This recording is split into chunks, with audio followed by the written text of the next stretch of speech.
దర్శనం చేసుకొని టోకెన్ ఉన్న భక్తులకి ఉచితంగా ఒక లడ్డు వస్తుంది.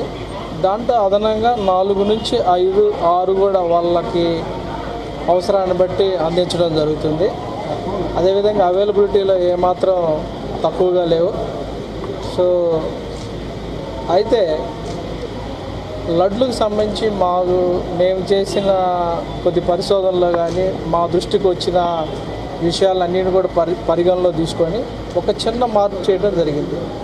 దాని ప్రకారం చాలామంది దర్శనం లేకుండా కేవలం లడ్లు మాత్రమే కొనుక్కొని మధ్యవర్తులుగా దళారులుగా మార్కెట్లో సేల్ చేయడం జరుగుతుంది. దానివల్ల బ్లాక్ మార్కెట్ డెవలప్ అయ్యడం ఈ మధ్యకాలంలో జరిగింది. మేము ఈరోజు విజిట్ చేసినప్పుడే మేము మెట్లెక్కుతుంటేనే ఒక వ్యక్తి 3 బ్యాగుల్లో తీసుకెళ్తాడు. అసలుకే వడలు చాలా తక్కువగా ఉంటే దర్శనం చేసుకున్నాడంటే దర్శనం చేసుకోలేదు ఆమె.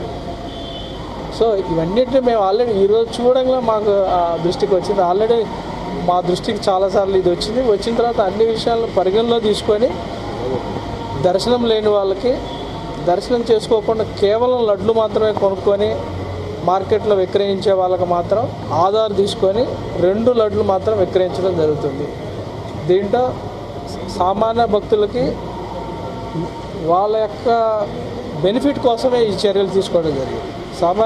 దీనివల్ల సామాన్య భక్తులు దర్శనం చేసుకున్న వాళ్ళకి లడ్లు ఎక్కువ ఇవ్వటం ఏర్పాటు చేయడం జరుగుతుంది. సో బ్లాక్ మార్కెట్ను అరికట్టడం ఇది ఒక ఉద్దేశం.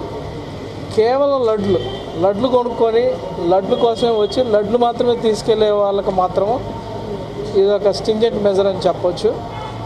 బ్రాడ్గా ఓవరాల్గా ఇది భక్తులకి టీటీడీలో ఓవరాల్ అడ్మినిస్ట్రేషన్ కూడా మంచి కన్వీనియంట్ డెసిషన్ అని ఆల్రెడీ చాలామంది అప్రిషియేట్ కూడా జరిగింది.